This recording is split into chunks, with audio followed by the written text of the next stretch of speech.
Diary में उसने लिखा था कि कुछ कर गुजरने की आग दहक रही है। डायरी में उसने लिखा कि 5 साल मैंने इंतजार किया, कर्तव्य की ओर मैं बढ़ूंगा।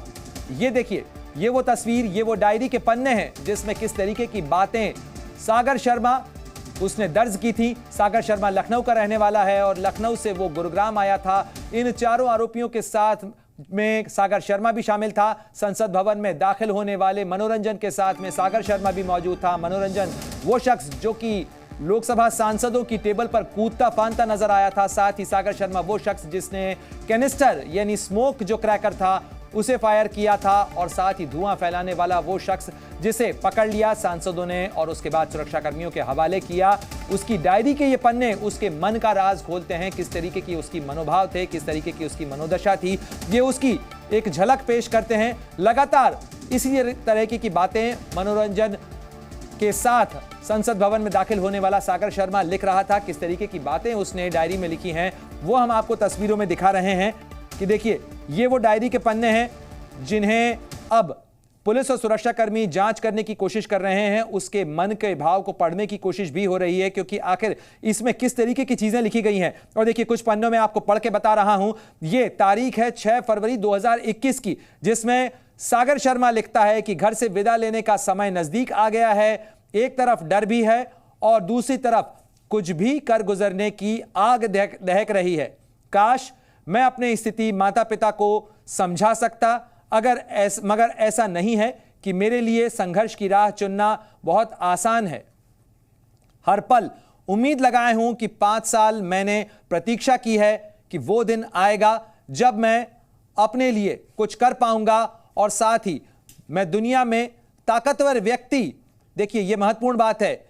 साथ ही उसने लिखा है कि ताकतवर व्यक्ति वो नहीं है जो दूसरों से छीनता है, बल्कि ताकतवर व्यक्ति वो है जो दूसरों के लिए अपने हर सुख को त्यागने की क्षमता रखता है। तो कुछ इस तरीके की बातें सागर शर्मा ने अपनी डायरी में दर्ज की हैं और इन तमाम चीजों को अब पुलिस तलाशने की कोशिश कर रही है। देखिए, ये एक बार फिर हम आपको बता रहे हैं, घर से विदा लेने का समय आ गया है। ये बात उसने 2021 में लिखी थी और उसके साथ ही उसने लिखा था कि एक तरफ उसके मन में डर है और दूसरी तरफ उसके मन में कुछ कर गुजरने की आग भी दहक रही है। यानी किस तरीके का द्वंद्व सागर शर्मा के मन में चल रहा था और सागर शर्मा इस साजिश का हिस्सा बनता है और साथ ही वो इस तरीके की इनकलाबी बातें लिखने की कोशिश कर रहा है। उसकी डायरी के पन्नों को अगर आप पलटें तो उसमें कुछ इस तरीके की चीजें लिखी हुई हैं, कुछ इस तरीके की बातें लिखी हुई हैं जिसमें वो दिखाने की कोशिश कर रहा है कि वो ये सब देश के लिए कर रहा है, क्रांति के लिए कर रहा है, बदलाव लाने के लिए कर रहा है।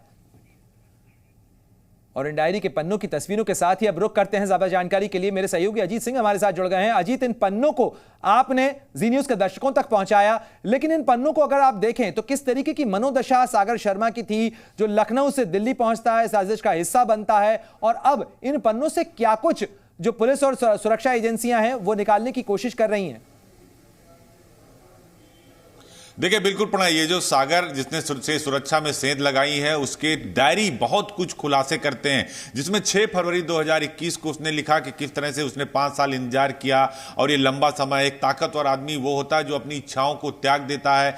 5 साल बिताने में बहुत समय लगे। वो बंगलुरु कैसे गया, उसने इंस्टाग्राम पर जो पोस्ट की उसका जिक्र किया। कई बार इनकलाब जिंदाबाद के जो पर आधारित उसने कविताएं लिखी। तो पहले से ही वो तैयार था, यानी उसका ब्रेन वॉश पहले से हो चुका था और वो ये करने के लिए कि ताकतवर आदमी किसी से कुछ छीनता नहीं, लोगों को देता है, अपनी चीजें त्याग करता है। बहुत सारी उसने उसमें अपनी डायरी में बहुत सारे पन्नों में उसने लिखे। पुलिस को डायरी के लगभग 10 से 15 पन्ने जो महत्वपूर्ण पन्ने हैं वो पुलिस ने अपने हिरासत में लिए। इसको जांच का हिस्सा बनाया जाएगा। आखिर सागर शर्मा ने ऐसा क्यों किया? क्योंकि सागर शर्मा ने जो इंस्टाग्राम पे पोस्ट डाली थी उसमें भी उसने यही लिखा था कि जीते या हारे लेकिन हर कोशिश तो जरूरी है। अब देखना यह है कि सफर कितना हसीन होगा, उम्मीद है कि फिर मिलेंगे। यानी कई सारे ऐसे शब्दों का उसने इस्तेमाल किया। साथ ही बताइएगा कि डायरी कहां से बरामद की गई है और उत्तर प्रदेश पुलिस आखिर इस मामले की जांच कैसे कर रही है, उन कड़ियों को कैसे जोड़ा जा रहा है? चेहरा काला क्यों आ रहा है? देखिए बिल्कुल उत्तर प्रदेश पुलिस ने यह डायरी बरामद की है और उत्तर प्रदेश पुलिस का सीधे तौर पर यह कहना है कि जिस तरह से सागर शर्मा का रोल आया था उसको लेकर ये पन्ने बरामद हुए और उसके कई सारे, जैसे उसके सूट की बात आ रही है, उसके जूते की बात आ रही है, उसके चश्मे की बात आ रही है, किस तरह से उसने पहले से पूरी तैयारी कर रखी। तो अब उत्तर प्रदेश पुलिस भी इसमें एक्टिव हो गई है। जो उत्तर प्रदेश का गृह विभाग है उन्होंने इस पूरे मामले पर रिपोर्ट मांगी है। जो प्रमुख सचिव गृह संजय प्रसाद है और उत्तर प्रदेश की जो लखनऊ की पुलिस है वो बहुत ज्यादा एक्टिव हो गई। जो joint CP law and order है उपेंद्र अग्रवाल, उनकी देखरेख में पूरी कार्रवाई चल रही। तो सागर शर्मा से जुड़े कई अहम तथ्य और सबूत उत्तर प्रदेश पुलिस को लगे हैं जो दिल्ली पुलिस को दिए जाएंगे, क्योंकि संसद से जुड़ा मामला और गंभीर मामला है, लिहाजा पुलिस इसमें किसी तरह की चूक नहीं छोड़ना चाहती। प्रणय अजीत, क्या इस डायरी के अलावा भी सागर के घर से जो तलाशी हुई है, जिस तरीके से सबूत और सुराग जुटाए जा रहे हैं, उसमें कुछ और चीजें भी बरामद की गई हैं क्या? देखिए बिल्कुल अभी तक पुलिस ने अपनी तरफ से कुछ नहीं बताया, लेकिन हाँ ये बात जरूर निकल कर आई है कि मोबाइल फोन्स और कुछ ऐसी चीजें, डायरी के साथ साथ जो कॉपी किताब है वो मिली है, जो कुछ बुक्स मिली है जिसको पढ़ता था। कहा जा रहा था कि भगत सिंह से इंस्पायर था, भगत सिंह जैसा बनना चाहता था, जैसे उन्होंने असेंबली में बम फेंका था उस तरह की कुछ उसकी प्लानिंग थी। लेकिन वो इस रास्ते को किस तरह से इसको अपनाता और उसके साथ कौन कौन से लोग, तो उन सब बिंदुओं की जांच हो रही है। पुलिस को कई सारी चीजें मिले लेकिन अभी पुलिस की तरफ से डिस्क्लोज नहीं किया गया। लेकिन डायरी के पन्ने बिल्कुल ये इन्वेस्टिगेशन का हिस्सा है। लेकिन अजीत जरा ये भी बताइएगा कि सागर क्या वहां पर स्थानीय तौर पर किसी से प्रभावित था, किसी के संपर्क में था, क्या उसके और संपर्क सूत्रों को भी खंगाला जा रहा है? देखिए बिल्कुल सागर के जो दोस्त हैं उनसे भी बातचीत की जा रही, जो आसपास के जो पड़ोसी हैं उनसे भी पूछताछ किया जा रहा है कि आखिर किस तरह से सागर काम करता था, उसके काम करने का तरीका क्या था, अपने दोस्तों से मिलता था तो आखिर वो बात क्या करता था।